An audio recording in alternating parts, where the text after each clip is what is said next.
एक क्वेश्चन है इस टाइप का।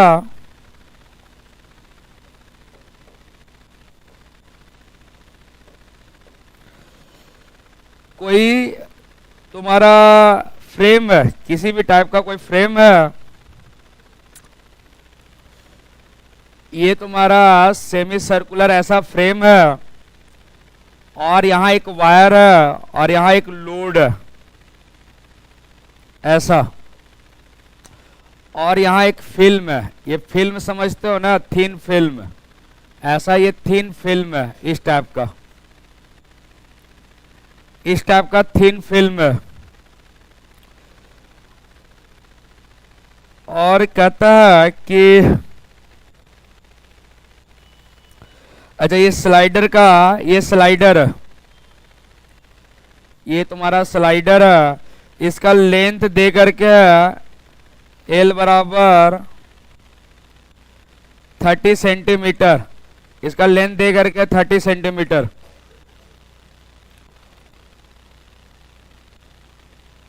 ठीक है, इस लिक्विड का सरफेस टेंशन पूछ रहा है, इस लिक्विड का सरफेस टेंशन पूछ रहा है, और इसका वेट दे करके है W, वेट दे करके है 1.5 इंटू 10⁻⁻² न्यूटन। तुम्हें निकालना है कि T क्या होगा, और सिस्टम और इक्विलिब्रियम, सिस्टम और इक्विलिब्रियम, सिस्टम सारा इक्विलिब्रियम में है, तो सरफेस टेंशन क्या होगा निकालना है। चलो पहले बात, इसका जो सरफेस वाला टेंशन फोर्स लगेगा वो इसको बैलेंस करेगा। अच्छा यहाँ दो सरफेस लग रहा है इसलिए 2TL होगा। अरे दो सरफेस है, एक फ्रंट है एक बैकवर्ड है, दो सरफेस है इसलिए 2TL, ये 2TL इसको बैलेंस करेगा,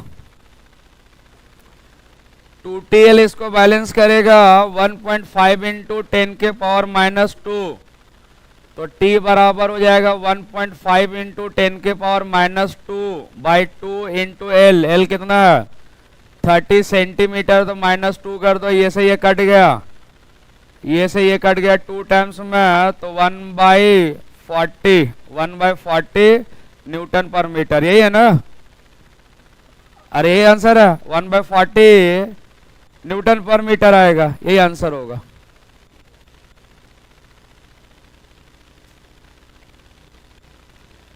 यहाँ दो सरफेस है, एक फ्रंट सरफेस है एक बैकवर्ड सरफेस है, दो थिन फिल्म है।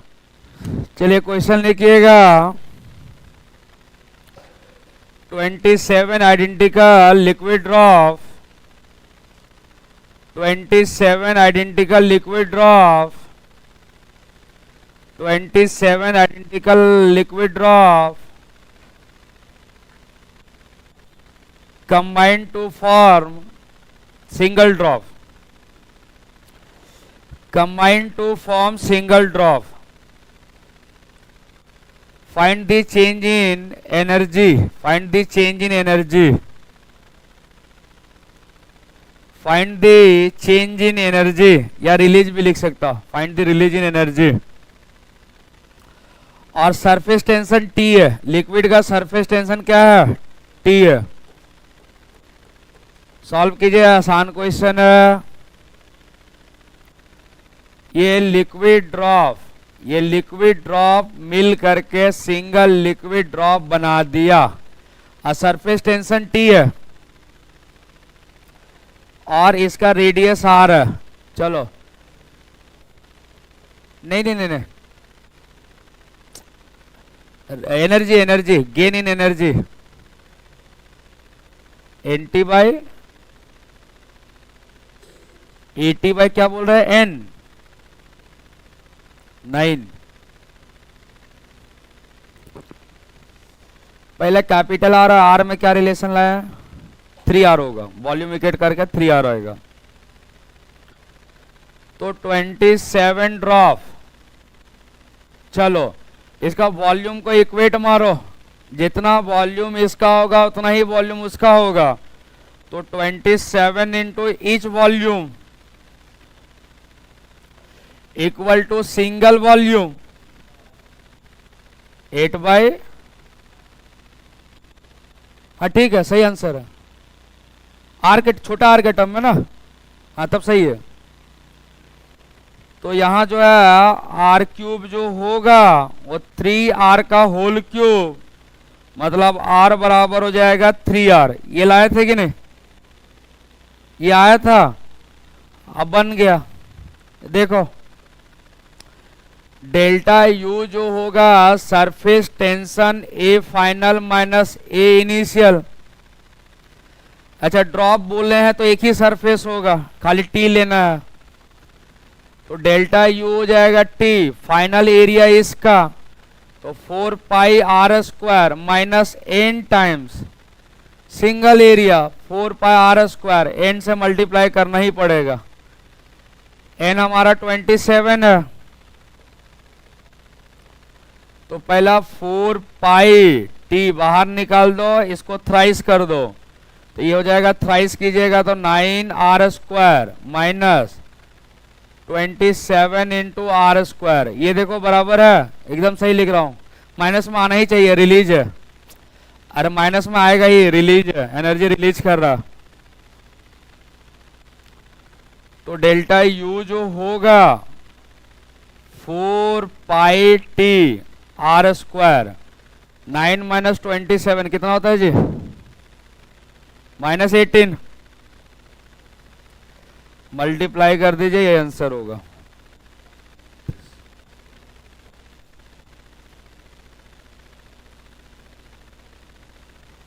ये आंसर आना चाहिए, आया, यही आंसर आएगा। कैपिटल आर हाँ रिप्लेस कर सकते हो, उसको यहां से हटा देना, r/9 हो जाएगा। कैपिटल आर के टर्म में भी निकाल सकते, कोई दिक्कत नहीं है, r/3 कर देंगे। और कैपिटल आर छोटा आर हो जाएगा यहाँ r/3, इसको पुट करेंगे तो r स्क्वायर बाय 9 हो जाएगा, 9 से कट जाएगा 8 टाइम्स में, तो minus 8 pi are square T आएगा।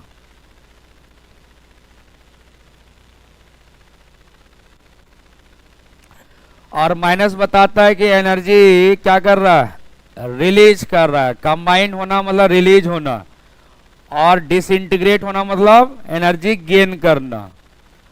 तो अभी वही क्वेश्चन देने जा रहा हूं, लिखिएगा।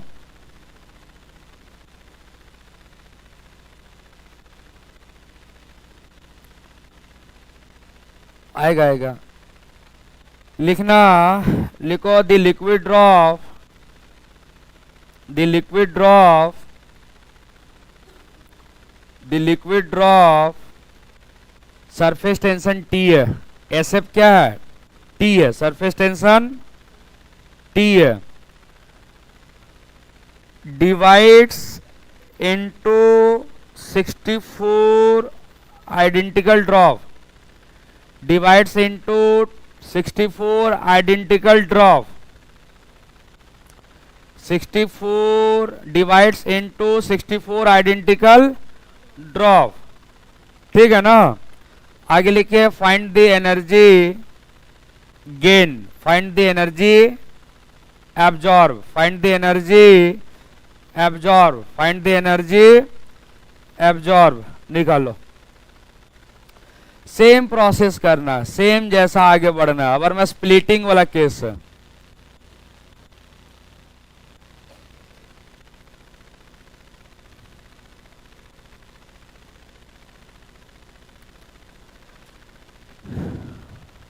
तो इस क्वेश्चन में क्या था, एक ड्रॉप था जिसका रेडियस कैपिटल आ रहा है, सरफेस टेंशन टी है, ये ब्रेक होकर के छोटे छोटे ड्रॉप में फॉर्मेशन कर रहा है, इसका रेडियस आ रहा है टी, तो टी रहेगा, बट ये 64 ड्रॉप बन गया।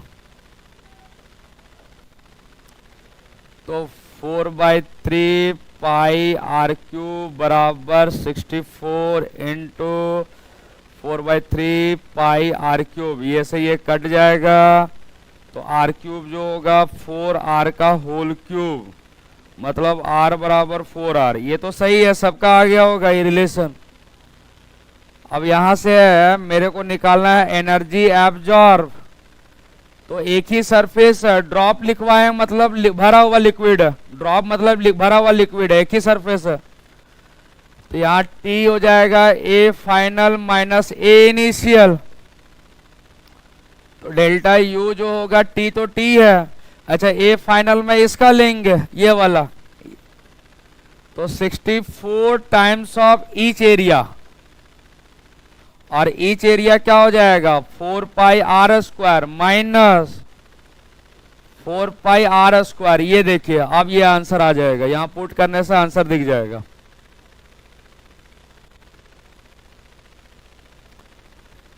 ठीक है ना, तो डेल्टा यू पॉजिटिव आ रहा है, तो 4 पाई टी बाहर निकल गया, यहां हो जाएगा sir 64 R square minus are square.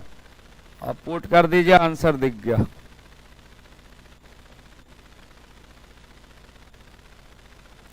इसका 16 हो जाएगा ना, 16 आर स्क्वायर, तो कितना आ जाएगा 64, नहीं नहीं नहीं, ये कितना आएगा 48 आ रहा है,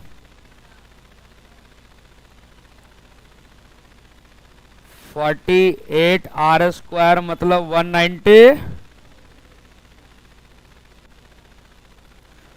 छोटा आर के टर्म में, और कैपिटल आर तो आर बाई 16 कर देंगे, 16 से कट जाएगा। ये एनर्जी रिलीज कर रहा है कि एब्जॉर्ब कर रहा है?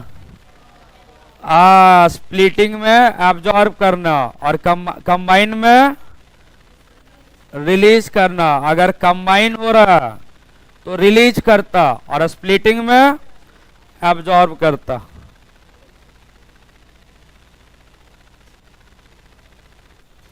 ऐसे ही एक साल फंसा दिया था, ऐसे खाली रिलीजिंग और एब्जॉर्बिंग में क्वेश्चन में ऑप्शन में फंसाया था। क्या बता रहा हूं, दोनों ऑप्शन में राइट ऑप्शन था, बी और सी दोनों राइट ऑप्शन था, बट बी में खाली लिख दिया था रिलीज और सी में लिखा था एब्जॉर्ब।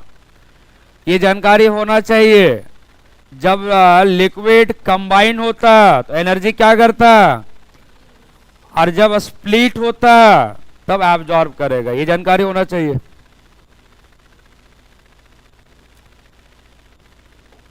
चलिए नेक्स्ट हम लोग आने जा रहा हूं एक्सेस प्रेशर। क्या पढ़ेंगे, एक्सेस प्रेशर।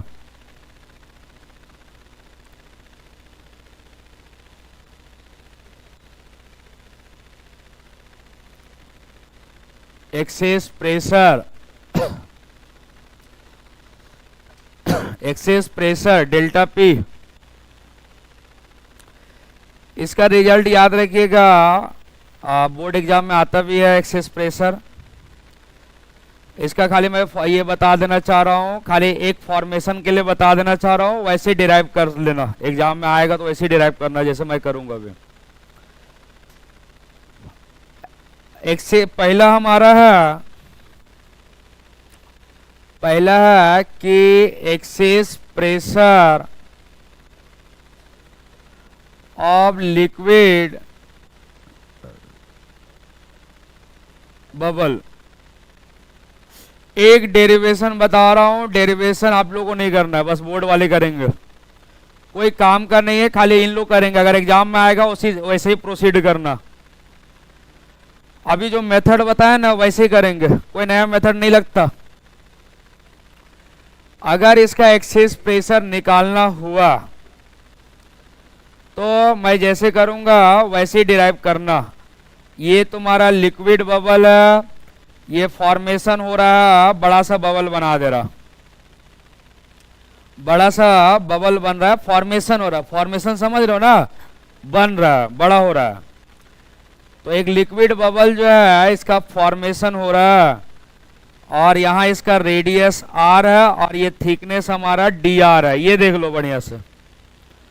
और ये सेंटर सी है, सरफेस टेंशन टी है, ठीक। अब मेरे को निकालना है कि इसका एक्सेस प्रेशर क्या होगा। तो एक्सेस प्रेशर निकालने के लिए हम लोग क्या करेंगे, वही वर्क डन निकालेंगे। वो क्या जानते हो, सरफेस टेंशन। यहाँ तो दो सरफेस है इसलिए 2t लेंगे, into final area minus initial area, final area minus initial area. अरे वही जो करते आ रहा हूं। तो यहां क्या हो जाएगा, डेल्टा डब्लू, ये 2t, फाइनल एरिया हो जाएगा sir 4 pi R plus D R का होल स्क्वायर, ठीक है ना, माइनस क्या हो जाएगा 4 पाई आर स्क्वायर। ये देखो 4 pi final radius minus initial radius. अब यहां जो कॉमन है उसको निकालेंगे,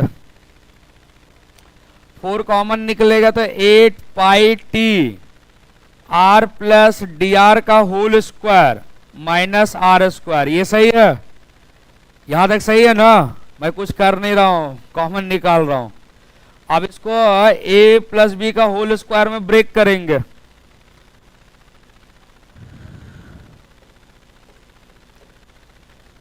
मैं एक बता दे रहा हूं, खुद से कर लेना एग्जाम के लिए।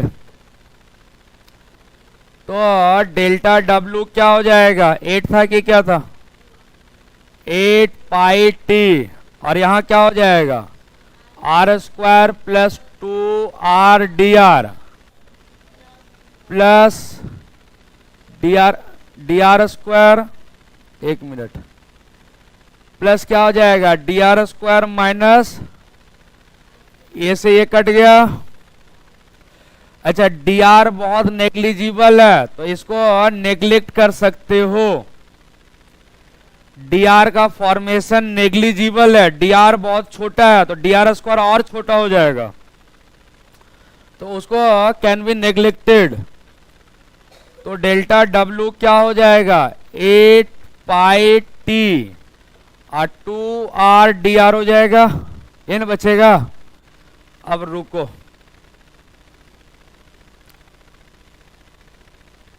समझो बढ़िया से। अब यहां तक तो आ गया, सही है सर, यहां तक तो बराबर है। ये कोई बबल है, यहां जानते हो फोर्स लग रहा है P और यहां फोर्स लग रहा है क्या, एटमॉस्फेरिक प्रेशर P नॉट। इसी का डिफरेंस चाहिए, इसी का डिफरेंस चाहिए। अच्छा अगर लिक्विड फॉर्मेशन हो रहा है तो समझो कि P बड़ा होगा, ठीक है ना, तभी तो फॉर्मेशन हो रहा है। तो वर्क डन बाय प्रेशर क्या हो जाएगा P माइनस P नॉट, अरे ये तो प्रेशर हुआ, force into area, force into area लिखना, ठीक है।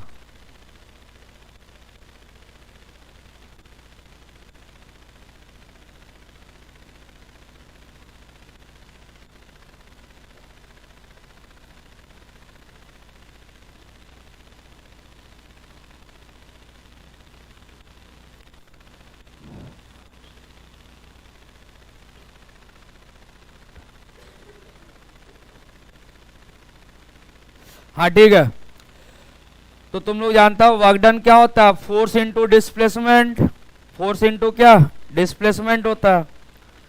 तो फोर्स क्या हो जाएगा, फोर्स हो जाएगा pressure into area, pressure into क्या एरिया। अब हम लोग एरिया क्या लेंगे, एरिया लेंगे ये पूरा एरिया, नहीं 4 pi are square, area 4 pi are square, ये इसका एरिया, तो इसका एरिया क्या लेंगे 4 पाई आर स्क्वायर, ठीक है ना। नहीं रे बाबा, area area area area of sphere, football का एरिया। तो प्रेशर इंटू एरिया क्या हो गया, force into displacement, into displacement क्या हो जाएगा डी आर। अब ये दोनों को इक्वेट मार दो, ये इक्वेशन नंबर 1, ये इक्वेशन नंबर 2, दोनों को मैं इक्वेट मारूंगा तो क्या आएगा देख लो, क्या आ जाएगा, ये आ जाएगा तुम्हारा P minus P naught into 4 pi are square D R is equal to क्या हो जाएगा 8 पाई टी 2r/dr, ये से ये कट जाएगा, ये से 2 टाइम्स में कट जाएगा, तो p माइनस पी नॉट हो जाएगा, 2 2 4 हो जाएगा, r तो कट गया, तो 4t और r नीचे आ जाएगा। देखो रिजल्ट आ गया। बबल का एक्सेस प्रेशर यही होता है 40/r। अरे बबल का एक्सेस प्रेशर याद होगा 40 क्या होता है, r होता है। एग्जाम में आएगा तो इसी प्रोसेस से प्रूव करना। पिछले साल अलग मेथड से बताया था, फोर्स मेथड से, उसको लिखना भी नहीं, नंबर भी नहीं देगा, नंबर देगा इस मेथड से। इसको वर्क डन मेथड बोलते हैं। पिछले साल नहीं लिखे थे, पिछले साल वर्क डन मेथड से नहीं, फोर्स मेथड से निकाले थे। तो इसको लिख लो। एनर्जी ला भी बताया था। अरे वाह, तो एक बार फिर से समझ लो।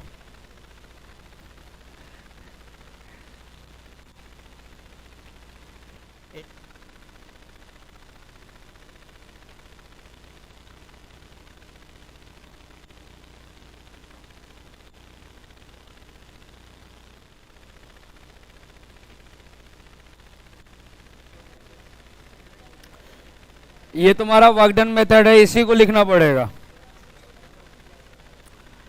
वर्क डन मेथड वाला ही एग्जाम में लिखना पड़ेगा, ये मेथड को कैरी करना पड़ेगा, ठीक है। फोर्स मेथड मत लिखना।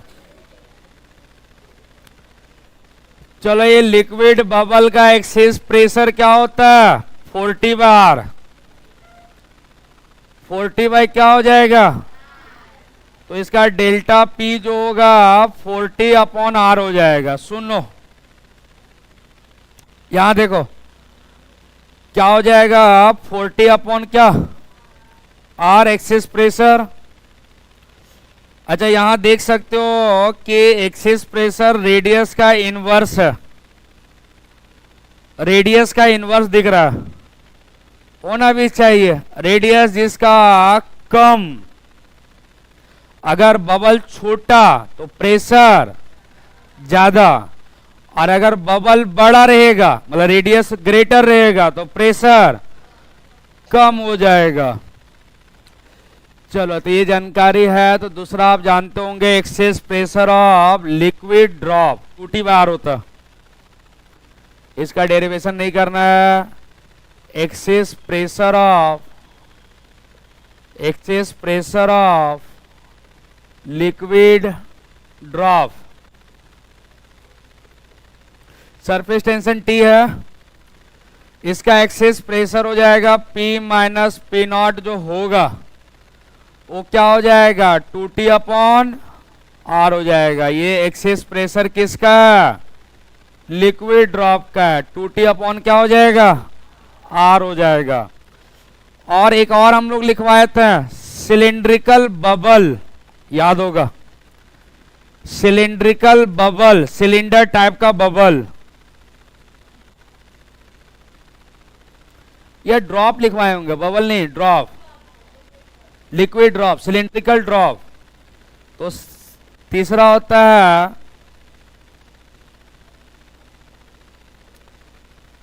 Excess pressure of cylindrical drop.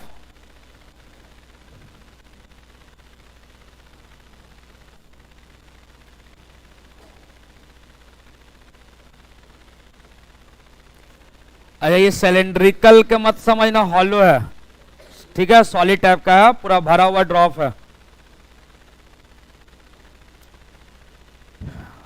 क्या इस सिलेंडर का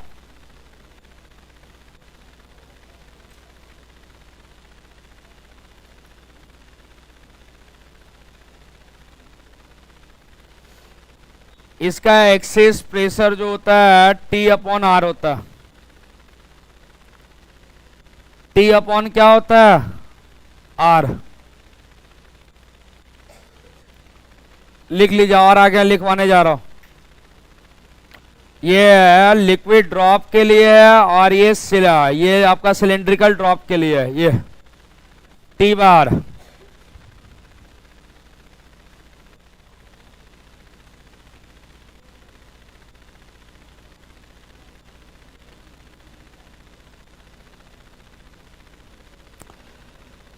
अच्छा, आगे जो है अगर कोई बबल का फॉर्मेशन इनसाइड द लिक्विड हो रहा है, यहां थोड़ा एक्सेस प्रेशर चेंज करेगा। अगर कोई बबल, सुनिएगा, फोर्थ नंबर, अगर कोई बबल जो है किसी डेप्थ में या कहीं भी ले सकता, कोई दिक्कत नहीं है, ये बबल का फॉर्मेशन हो रहा है, ये बबल का फॉर्मेशन हो रहा है, यहां एक्सेस प्रेशर चेंज करेगा। मान लो इस बबल का रेडियस r है और यहां से यहां हाइट h है,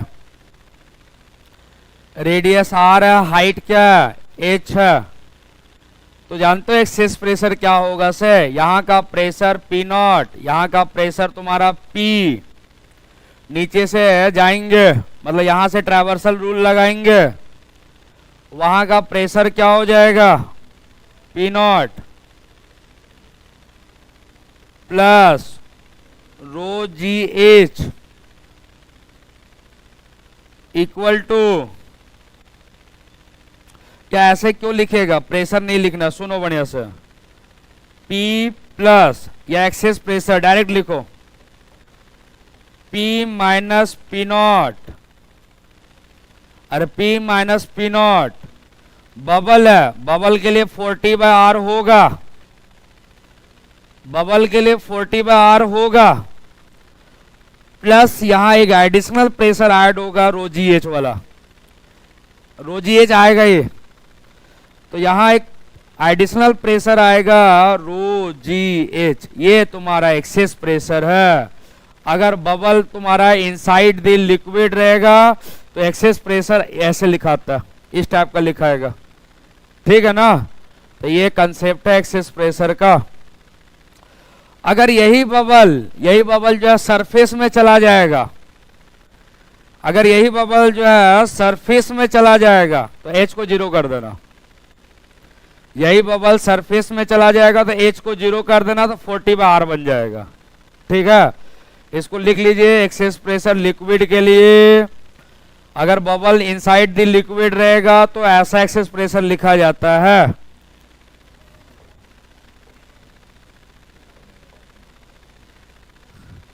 टू होगा, नहीं सही याद करवाया कि अगर बबल जो है नीचे रहेगा तो एक ही सरफेस बनेगा, ठीक है, तो 2T होगा, यहां सही याद करवाया, 2T/R बन जाएगा अंदर वाला।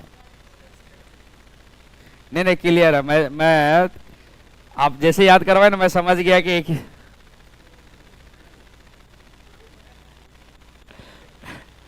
तो 2T/R plus rho G H आएगा ऐसा। और अगर यही बबल बाहर रहेगा तो दो सरफेस बनेगा, तो 40/R और एच को 0 कर देना। चलो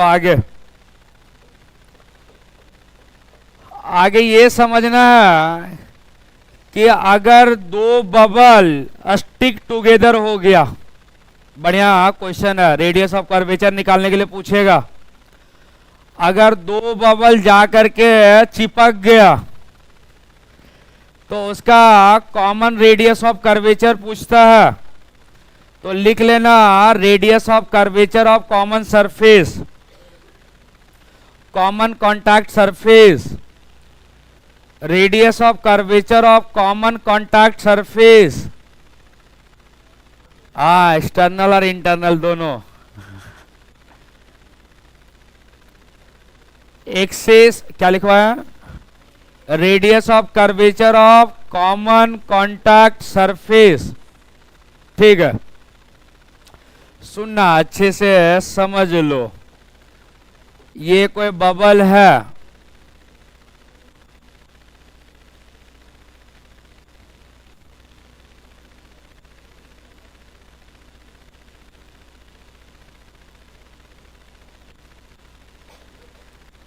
ये कोई बबल है,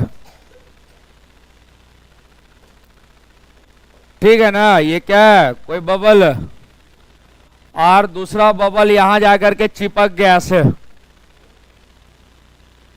यहाँ दो बबल क्या हो गया?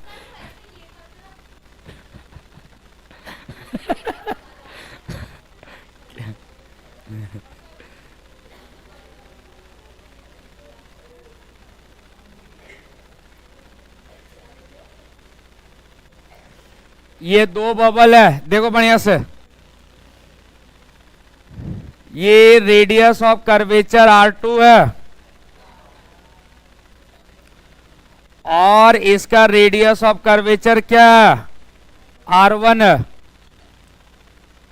दो बबल जो है स्टिक कर गया, तो यहां सरफेस जो है कभी स्फेरिकल नहीं बनेगा, कभी नहीं बनता, स्फेरिकल तो नहीं बनेगा। तो यहां का जो सरफेस है, यहां का सरफेस जो है ना, यहां का जो सरफेस बनेगा वो, यहां का सरफेस कभी स्फेरिकल नहीं बनेगा, यही कॉमन सरफेस है। ये सरफेस स्फेरिकल मत बोलना, ये कंप्लीटली स्फेरिकल सरफेस नहीं बनता, कभी नहीं, ठीक है। बट यहां जो भी सरफेस बनेगा उसका रेडियस निकालना, रेडियस ऑफ कर्वेचर। अच्छा, एक चीज मैं बोलना चाह रहा हूं कि यहां का प्रेशर P1 है, यहां का प्रेशर P1 है और यहां का प्रेशर जो है P2 है। P1 बड़ा होगा, अभी बताया था कि जितना छोटा साइज का होता है उतना प्रेशर क्या होता है? ज्यादा होता है। अच्छा, कोई बताएगा कि P1 ग्रेटर है P2 से, तो जो कॉमन सरफेस जो बन रहा है उसका सेंस किधर होगा? सेंस मतलब किधर मुड़ा हुआ रहेगा, C1 के तरफ कि C2 के तरफ? सेंटर, इसका सेंस किधर होगा? C1 के तरफ होगा।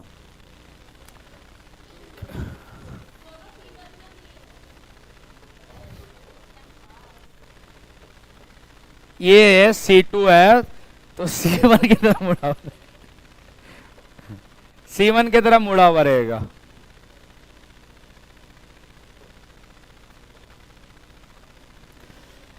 इसका जो सेंस बनेगा ना, इसका जो सेंस बनेगा किधर बनना चाहिए? C1 की तरफ सेंस बनेगा, ठीक। अब इसको कैसे निकालते हो समझना बारीकी से, सुनो बढ़िया से। हाँ, इसका एक्सेस प्रेशर जिसका निकालना है प्लस इसका एक्सेस प्रेशर इक्वल टू इसका एक्सेस प्रेशर। समझ में आया कि नहीं? अरे वो दोनों तरफ से लगेगा ना, तो delta P plus delta P1 equal to delta P2। अब डेल्टा P क्या हो जाएगा? यहां हो जाएगा delta P2 minus delta P1, और डेल्टा P को क्या लिखेंगे? 40/R, और इसको क्या लिखेंगे? 40/R2, और इसको क्या लिखेंगे? 40/R1। 40 गया तो कॉमन सरफेस का रेडियस ऑफ कर्वेचर आ गया, यही होता, बड़ा माइनस छोटा। ये देखो आए,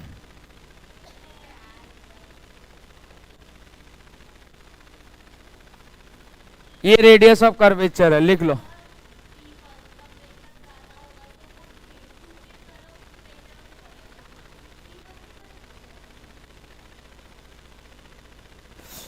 अरे इसका जो प्रेशर होगा वो इधर ही होगा ना, और P1 का भी इधर ही होगा, हाँ, क्योंकि ज्यादा होगा।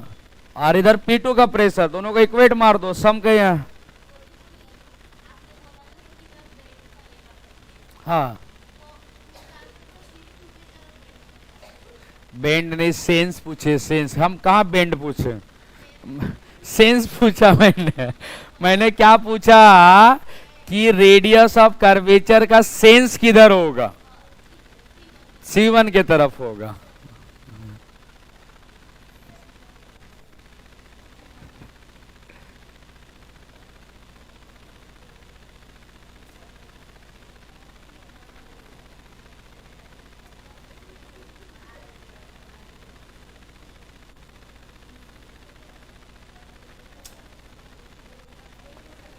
हाँ, अरे एक ही चीज है, मॉडुलस लेना पड़ता, मॉडुलस लेना पड़ता है, उसे कुछ नहीं है, उसे कोई मतलब ही नहीं है, मॉडुलस लेना पड़ता है, बड़े माइनस छोटा, नेगेटिव कभी नहीं आएगा, ठीक है, मॉडुलस लेना पड़ता, इसका मॉडुलस लेकर के चलेंगे। पॉजिटिव, हाँ, रेडियस ऑफ कर्वेचर पॉजिटिव, इसका क्वेश्चन लिखेंगे, ये कैसा, एक्सटर्नली है और इंटरनली में प्लस लिख लेना, खुद से लिख लो, लिखवाएंगे नहीं, क्या लिखोगे, ये क्या था एक्सटर्नली, ये एक्सटर्नली है, एक्सटर्नली मिल रहा, और अगर इंटरनली मिलेगा तो प्लस हो जाएगा, लिख लेना, इंपॉर्टेंट है।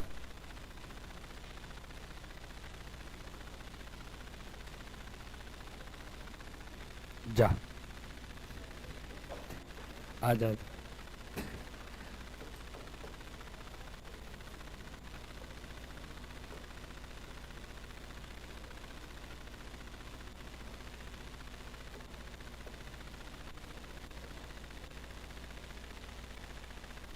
ये देखो, ये इंटरनली मिल रहा, ये इंटरनली मिल रहा, तो इसका कॉमन रेडियस ऑफ कर्वेचर जो होगा वो प्लस हो जाएगा,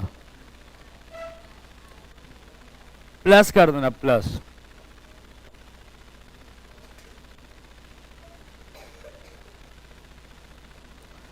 और अगर कुछ नहीं बोला तो तुम्हें इंटरनल देखना, सॉरी इंटरनल नहीं, एक्सटर्नल देखना, अगर कुछ नहीं बोला क्वेश्चन में तो एक्सटर्नल लेकर के क्वेश्चन को हैंडल करना, और अगर लिख दिया कि ये इंटरनल है, ये एक्सटर्नली टच कर रहा है, वो बाहर वाला वो क्या था, एक्सटर्नली टच करना, और ये क्या था, इंटरनली टच किया हुआ है, तो इंटरनली के लिए ये और एक्सटर्नल के लिए ये, ठीक है।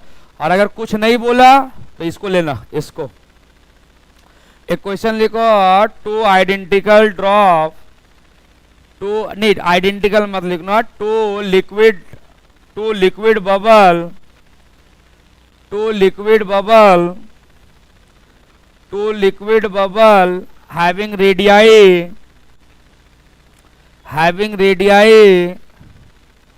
having radii 6 centimeter and 2 centimeter. Find the radius of common surface. Find the radius of common surface. वो कुछ नहीं बोला तो इंटरनली निकालो, सॉरी इंटरनली नहीं, एक्सटर्नली, अगर कुछ नहीं बोला तो एक्सटर्नली निकालो।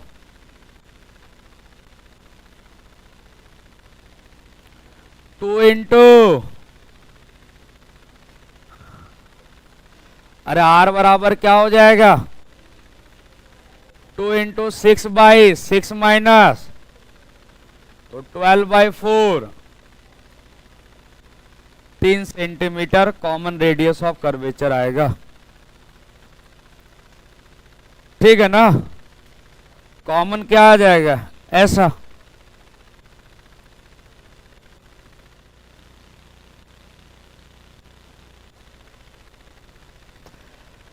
चलो एक क्वेश्चन लिखना, लिखो, two liquid drop combines isothermally, आता थोड़ा थर्मोडायनेमिक्स में आता हूं, लिखो, two liquid drops combines isothermally,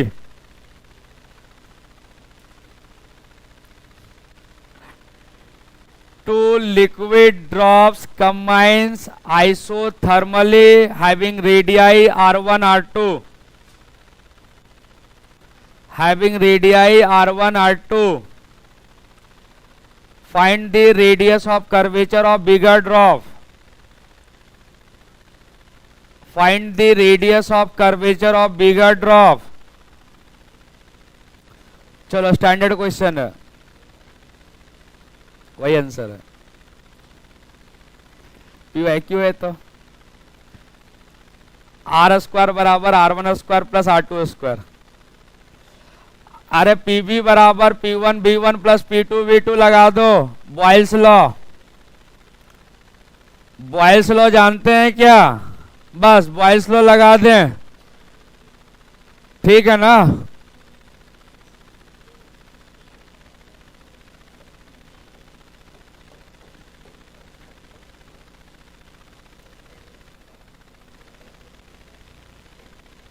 simple Boyle's law. तो आइसोथर्मली का मतलब क्या होता है? बॉयल्स लॉ कांस्टेंट होगा, तो Pb बराबर P1 V1 प्लस क्या होगा? P2 V2, Boyle's law. अब ये जानते हो प्रेशर जो होगा वो 2T/R होगा, और इसका वॉल्यूम क्या हो जाएगा? 4/3 पाई R3, और इसका हो जाएगा 40/R1 इंटू वॉल्यूम हो जाएगा 4/3 पाई R1 ऐसा, प्लस क्या हो जाएगा? 4 नहीं होगा, लिक्विड ड्रॉप लिखवाएं, क्या लिखवाएं? हाँ, तो इसको 2 कर दो।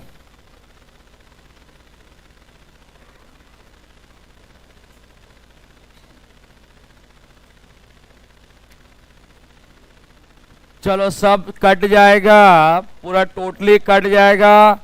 R² जो है R1² प्लस R2² बचेगा। देख लो, स्टैंडर्ड क्वेश्चन है,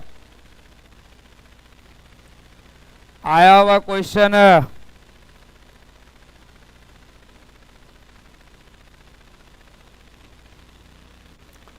यही आंसर होगा।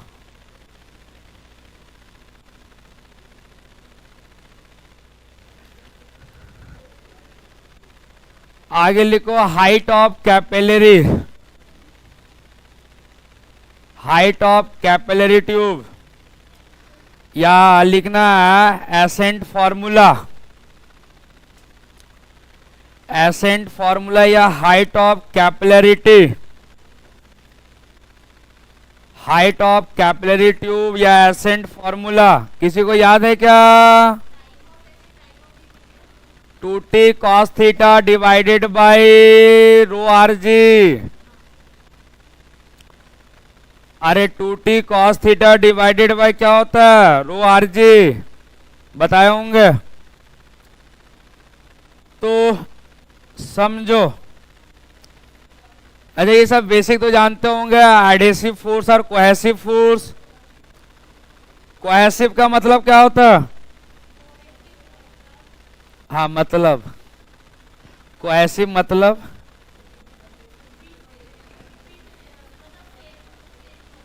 हाँ, सेम मॉलिक्यूल्स का बीच में, और adhesive different kinds of molecules का बीच में। तो एडिसिव का मतलब होता है सेम काइंड्स ऑफ मॉलिक्यूल्स, और एडिसिव का मतलब होता है different kinds of molecules, adhesion और कोहेशन। अच्छा, इसमें एंगल ऑफ कांटेक्ट जानते हो? अरे एंगल ऑफ कांटेक्ट जानते हो ना? समझ लो, उसके बारे में बात करेंगे थोड़ा सा।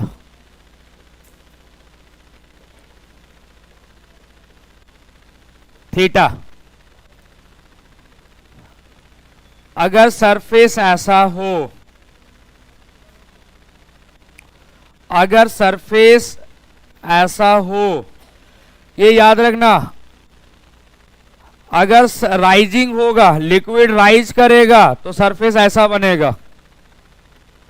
अरे कोई लिक्विड ऊपर राइज करेगा ना किसी पाइप में, तो इसका मेनिस्कस ऐसे ही बनता। और अगर कोई लिक्विड डिफ्रेस कर गया पाइप में, जैसे मर्क्यूरी नीचे चला जाता, उसका मेनिस्कस जानते हो? कॉन्वेक्स बनेगा, कॉन्वेक्स। ये कॉनकेव है, ऐसा बनेगा, कॉन्वेक्स शेप का बनेगा। ये कॉनकेव है। और अगर ना राइज कर रहा ना डिफ्रेस कर रहा तो प्लेन बनेगा। जैसे तुम लोग ग्लास में पानी को रखते हो, ना ऊपर जाता ना नीचे जाता, ऐसा सरफेस बनता। अच्छा, इसका एंगल ऑफ कांटेक्ट किसको बोलेंगे? सवाल है कि सर एंगल ऑफ कांटेक्ट कैसे समझते हो? तो यहां इसको एक पॉइंट निकालना, ऐसा एक पॉइंट लेना। अच्छा, लिक्विड सरफेस का टेंजेंट ये कहलाएगा,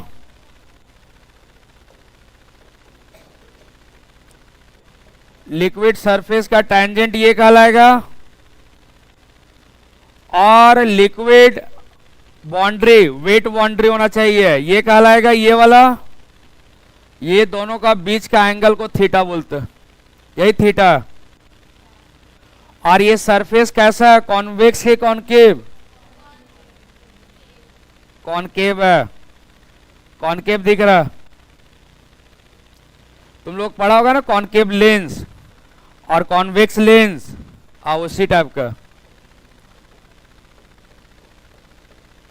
इसका एग्जांपल बता दिए, वाटर जो है राइज करता, किसी पाइप में वाटर राइज करता, ठीक है। और दूसरा डायग्राम, अगर सरफेस ऐसा बना हुआ मिलेगा तो लिक्विड राइज नहीं करेगा, लिक्विड नीचे डिप्रेस करेगा, फॉल करेगा।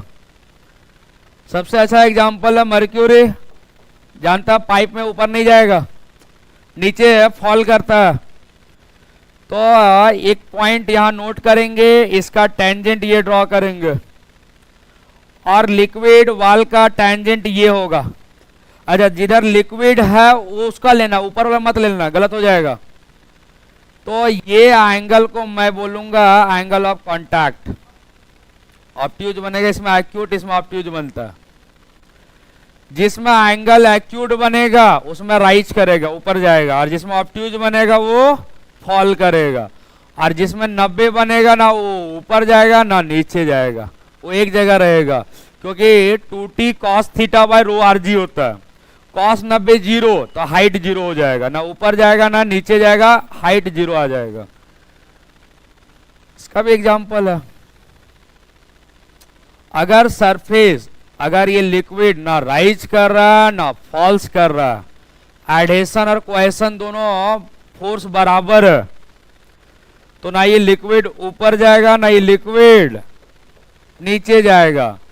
तो इसका टेंजेंट कैसा बनेगा, ये और एक ये, दोनों का बीच का एंगल जो होगा 90 डिग्री हो जाएगा।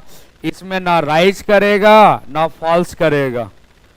और अभी मैंने बताया था कि ये हाइट जो होता है, कैपिलरी ट्यूब में जो हाइट होता है उसको भी मैं ड्रॉ करने जा रहा हूं। ये कॉन्वेक्स है और ये प्लेन सरफेस है।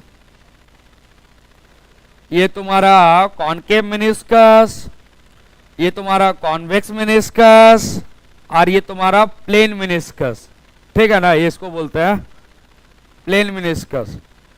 अब हम लोग बात करेंगे हाइट ऑफ कैपिलरी ट्यूब।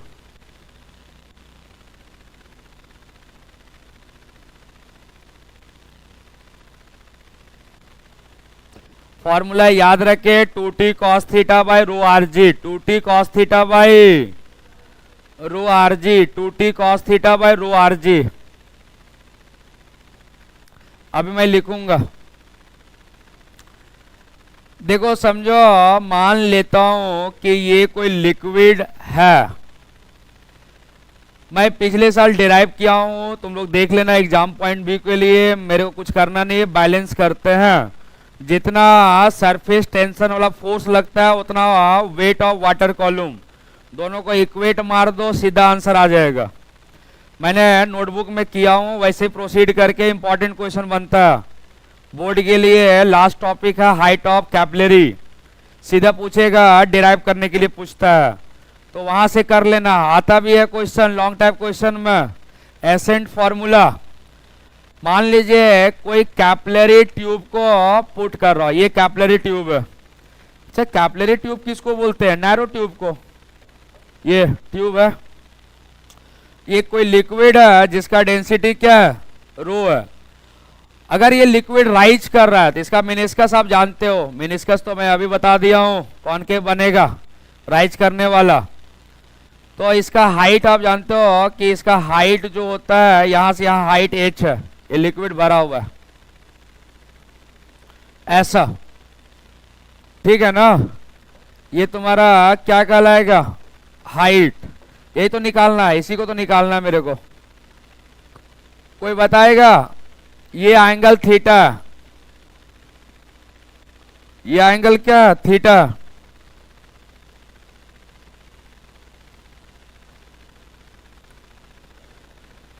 तो यहां आपको जानते हो सरफेस टेंशन फोर्स लगेगा, ऐसा ऐसा बताया था। ये एंगल थीटा होगा तो इधर हमारा टी कॉस थीटा लगेगा ना, टी कॉस थीटा। इसको बैलेंस करके निकाला जाता है।